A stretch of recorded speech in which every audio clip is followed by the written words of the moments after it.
Hello and welcome back to Let's Play Rogue Trader. With me, Bring It On. Let's take a bath.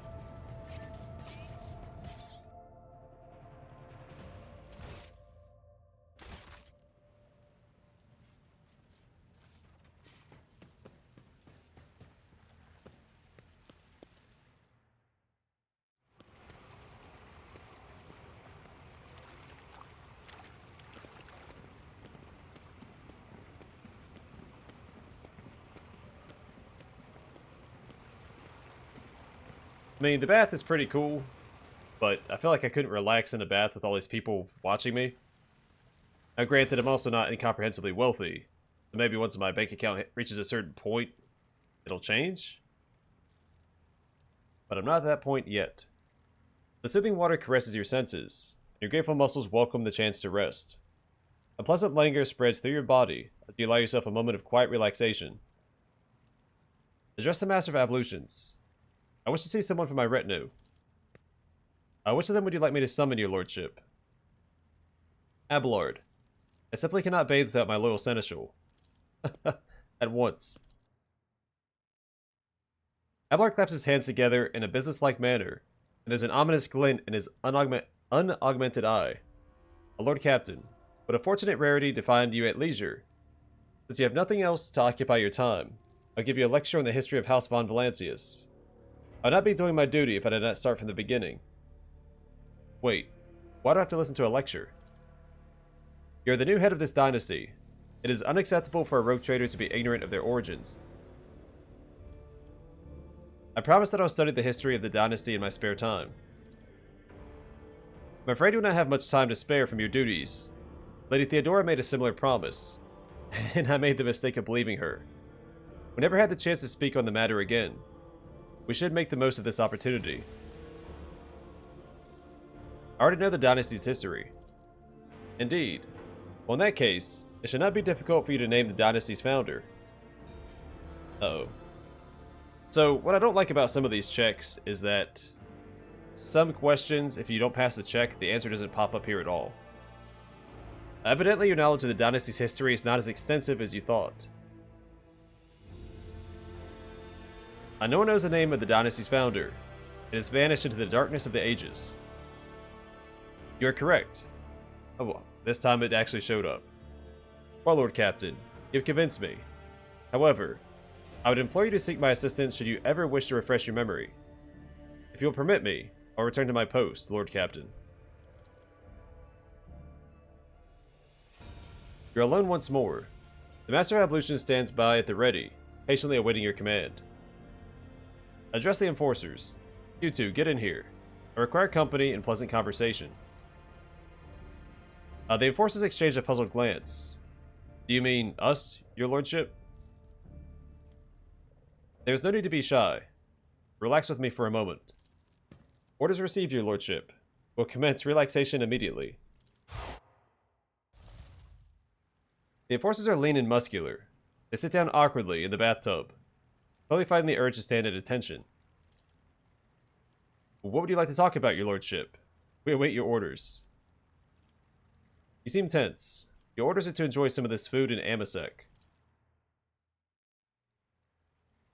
The enforcers are barely able to conceal their excitement as they shove delicious delicacies into their mouths and wash them down with obscenely expensive drinks. They have never experienced anything like this before, and likely never will again.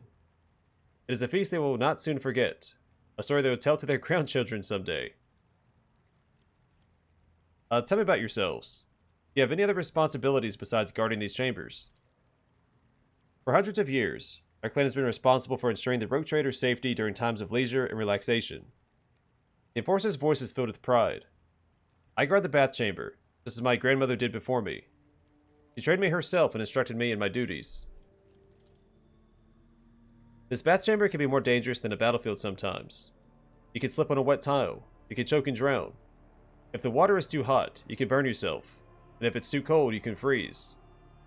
There have even been cases where angry machine spirits have released sparks of their fury into the water.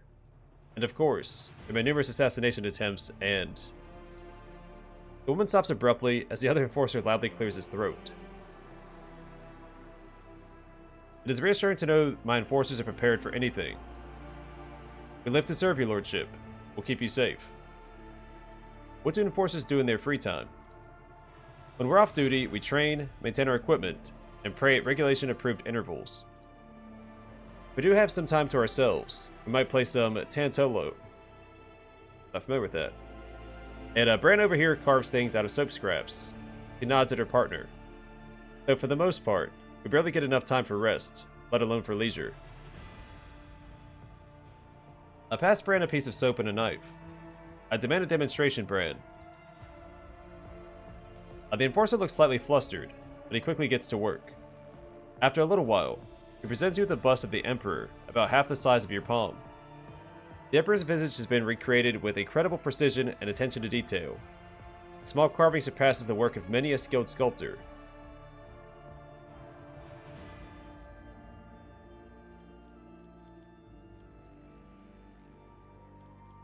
What a curious hobby, but the carving is yours. You should keep it. The enforcer carefully takes back the soap sculpture. Thank you, your lordship. I'm not going to have them feed me, that's weird. You may relax with me here until I am finished bathing. We would consider it a great honor, your lordship, but please do not tell the Master-at-Arms we join in your ablutions. Mistress Sauerback will beat us bloody if she finds out.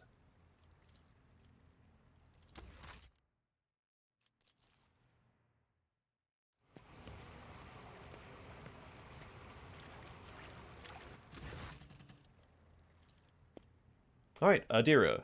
He always livens things up. At once. Adira takes a draw from her hookah. She playfully blows a few smoke rings as she lounges lazily nearby. This is nice. 5 of my cabins can fit in here. And don't get me started in that rusty nook I call a shower. But I'm pretty sure you didn't call me in here just so I die of envy, did you? Tell me a joke. What's the difference between a warp storm and a dispute at the Adeptus Administratum? At least there's a chance a warp storm might end. Do you know any more? How many tech priests does it take to change a lumen? 3. 1 to wave a censer, 1 to pray to the Omnissiah, and the 3rd to servitorize the serf to do all the work for them. Alright, one final joke. Make it a good one. What do you call an unsanctioned psyker's cabin? An emergency airlock. Adira declares smugly.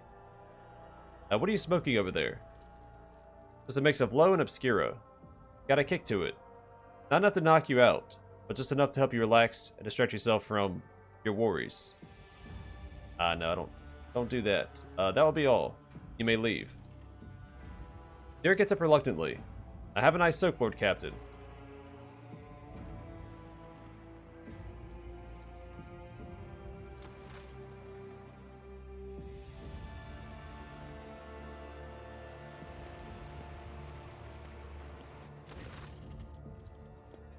Alright, Argenta. I want to know what the Sisters of Battle do in their spare time. Donnie Dawson, are you conditioning your body with water treatments? How commendable. Allow me to share some of the water exercises I learned at the Scala Progenium. Argenta does not wait for a reply, but immediately launches into a series of detailed instructions. Oh, 0. Argenta, hold on a moment. Argenta's enthusiastic zeal is so contagious, you cannot help but follow the sister's lead as she demonstrates each exercise. Argenta briskly explains how to stretch your muscles correctly. She makes you repeat each exercise multiple times, as she teaches you the best way to do bends and squats. Her eyes are alight with righteous fire, and her voice rings out with conviction. She shows the same dedication to completing each exercise as she does to destroying heretics. The sister is tireless, but you do not have her stamina. Your burning muscles beg for mercy, and your legs cramp as you grasp for air. This is not exercise. This is torture. Argenta wipes the sweat from her brow with an air of satisfaction. Good work, Donnie Dawson. A healthy body is like a finely tuned bolter, a worthy instrument of his will. I'll take my leave now. Rest and recover your strength.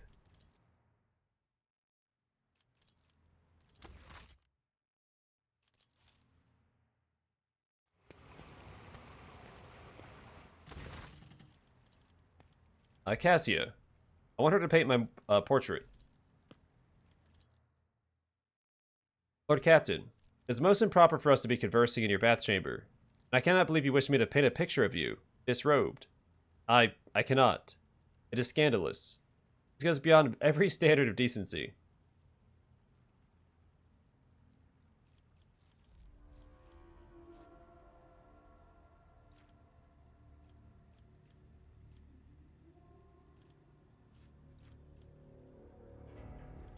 I considered it an opportunity to practice life drawing.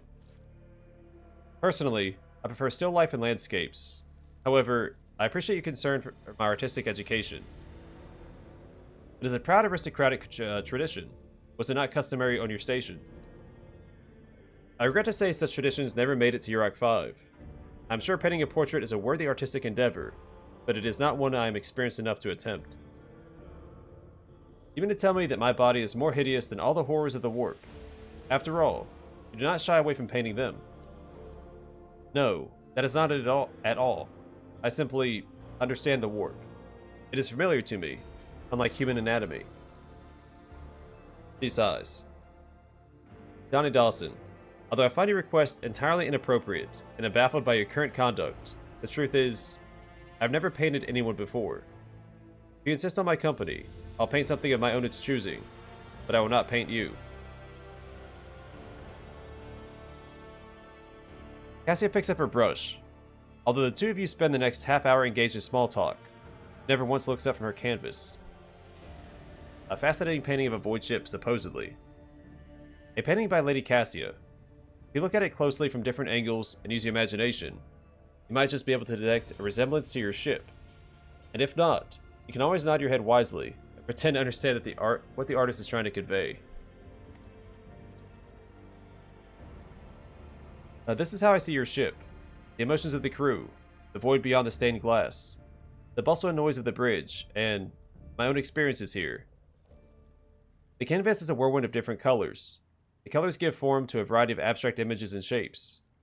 Bright and dark paints contrast with one another in intricate patterns and designs. It would take a great deal of imagination to identify anything in this painting that would remotely resemble a ship. Your style is so unique. I like it. Cassia's cheeks turn pink, feel a flush of embarrassment. You are most gracious. It'd be a pleasure to paint like this again sometime, though perhaps in a more traditional environment.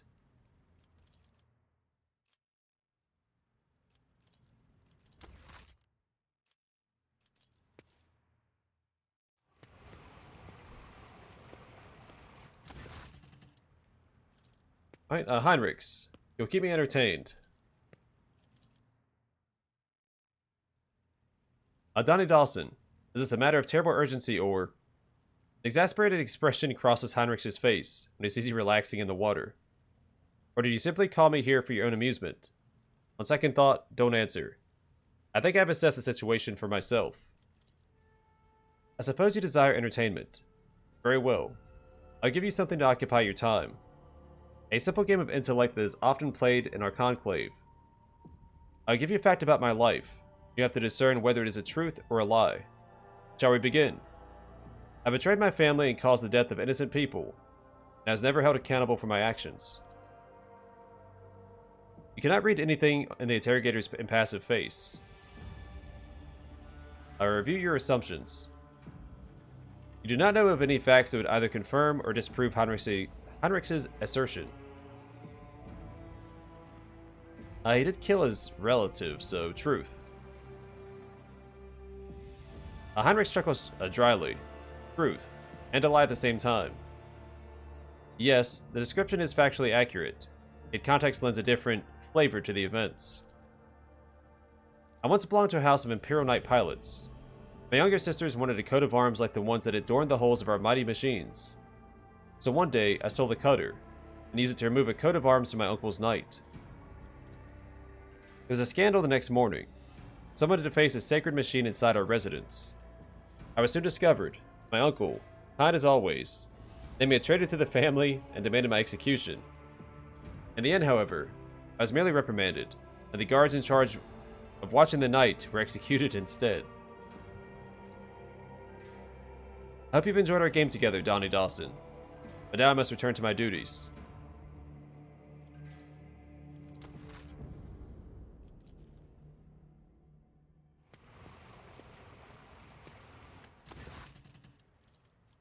Cabela, I wish to learn more about the tenets of the web. Cabela silently appears by your side. I wish she'd stop splashing blood in every floor she stands on. You asked to see me, Doman Donnie Dawson. You wish to learn more of the cult's rites. Very well. Since you're in the water, I can introduce you to a rare discipline of the bloodspun web, known as controlled self-drowning. You receive this honor, with water being so precious on a ship. Still, it has opened my eyes to many truths. That sounds like it could be dangerous. Every step we take is dangerous, yet still we choose to walk. If done correctly, the ritual is simple and will cause you little pain. Intriguing. Teach me. So I may have missed out on like a fair bit of dialogue with Adira by not smoking her hookah, but that's more in my character. Now close your eyes and trust me. Reject your fear and remember, you've carried death within you since birth. This ritual is simply a meeting between you and your oldest friend. You close your eyes and hear a quiet splash. Cabela has entered the pool. She puts her hands around your neck and gently pushes you under the water. As your lungs start to burn, she pulls you back to the surface, allowing you to take a single breath of air before she begins to drown you again. This process repeats several times. She holds you beneath the surface a little longer with each plunge. The fourth descent lasts an eternity, but her hands prevent you from resurfacing.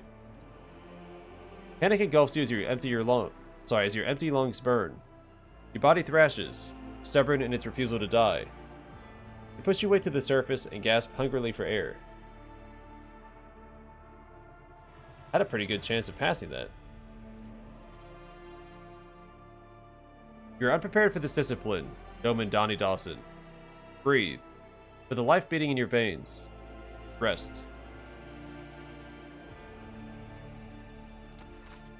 I hope I get to try that again.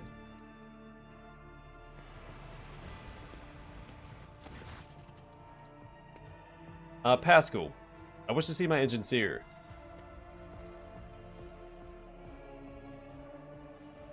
An only patch spreads slowly outward from the Magus. The smell of lubricant fills the bath chamber. This receptacle is deemed adequate for the execution of the cleaning protocol. But Pascal, why have you climbed into my bathtub? I've received an invitation to perform collective ablutions. Ablutions are impossible to perform without submerging into the bathing receptacle. You are leaking oil. The statement is true. Disposal of waste substances is an integral part of the cleaning protocol. But why are you taking a bath with your clothes on? It is prohibited to expose the true flesh in the presence of laypeople. My raiment will not hinder the cleaning protocol. Will you not rust? No. The Omnissiah has granted the sacred chromium resistance to the plague of rust. Now you're welcome to stay, Pascal. Your presence does not inconvenience me in the slightest. The whole comment sounds extremely sarcastic. This unit is grateful for the invitation. It will exit the receptacle upon completion of the cleaning protocol. How long will it take you to complete your cleaning protocol? The procedure will take 1 standard ship hour. Fine, you may stay. Pascal emits a satisfied binaric aria. I thank you for the invitation, Donnie Dawson. This ablution will be recorded in this unit's archive of significant events.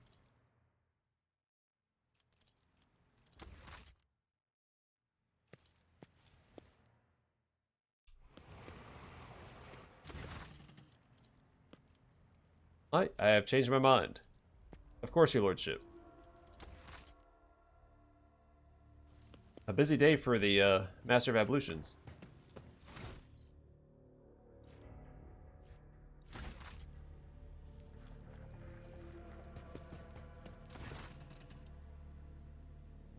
It takes you a moment to notice that something is amiss in your chambers. Finally, your gaze comes to rest on a torn cushion from one of the chairs. Your combat beast must have had too strong a reaction to the smell of real down filling. Hopper looks at you from the usual spot, unflustered as ever. Well done. Should I give all my enemies the same treatment? Cybermassive seems uninterested in your words. But you know that its servo protocols have carefully recorded everything you said. Shake.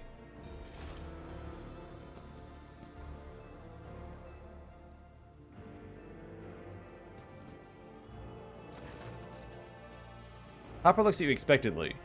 Evidently, several protocols refuse to acknowledge an unknown command, and so, the Cybermassive is simply ignoring it.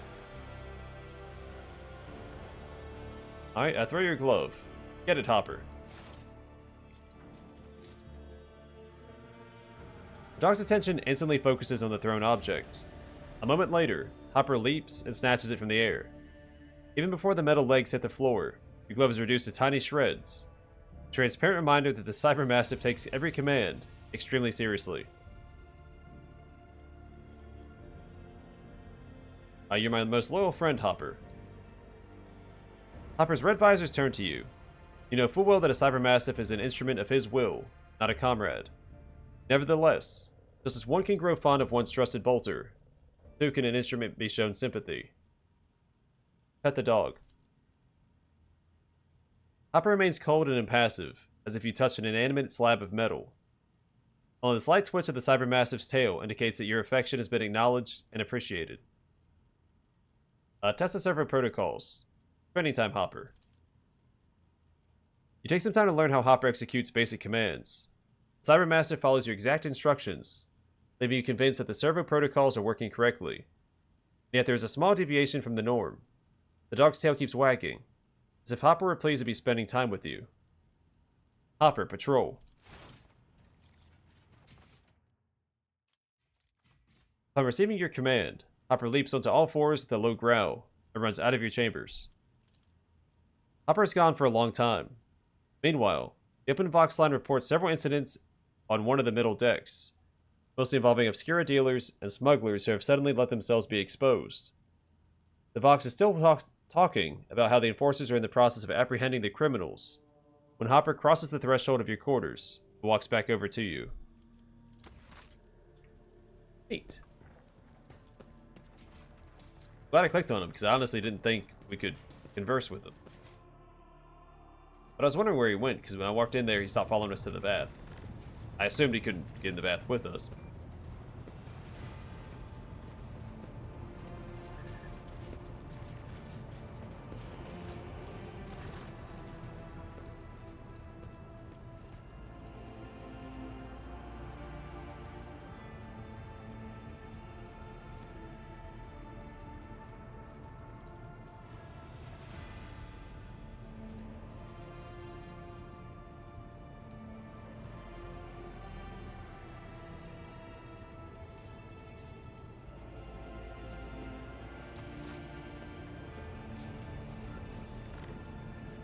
Alright, I think I'm going to call it here, and next time we'll check in with all of our companions. I don't think they'll have anything new to say yet.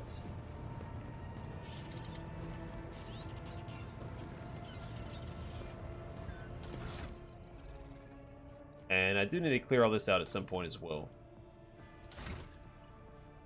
Okay, so for Cabela, she'll be... an assassin would work too. But Executioner seems to be more in line with what she's supposed to be. Grab that.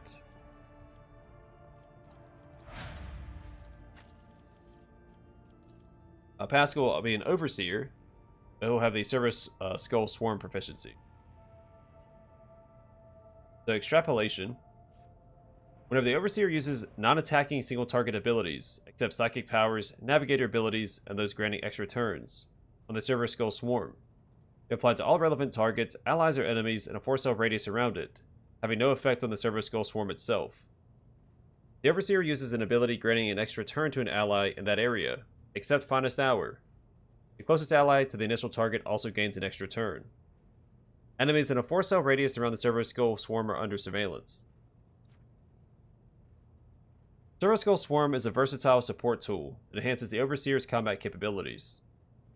Thanks to the persistent extrapolation effect, it can transmit the effect of the Overseer's abilities to multiple targets at once, healing and empowering groups of allies and weakening groups of enemies. Additionally, Servo Skull Swarm can influence the course of battle through its signal abilities. Medikai Signal helps its allies to regain wounds. Provocation Signal wreaks havoc among enemy lines, force them to attack each other. And Priority Signal distracts the enemy and improves his familiar's defense. The Relocation ability provides the Servo Skull Swarm with additional mobility, allowing the Overseer to move it where it is needed most.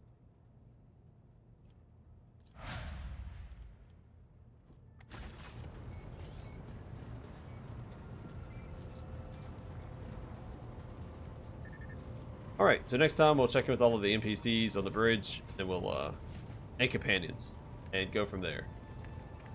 But for now, thanks for watching. Hope to see you guys in the next one.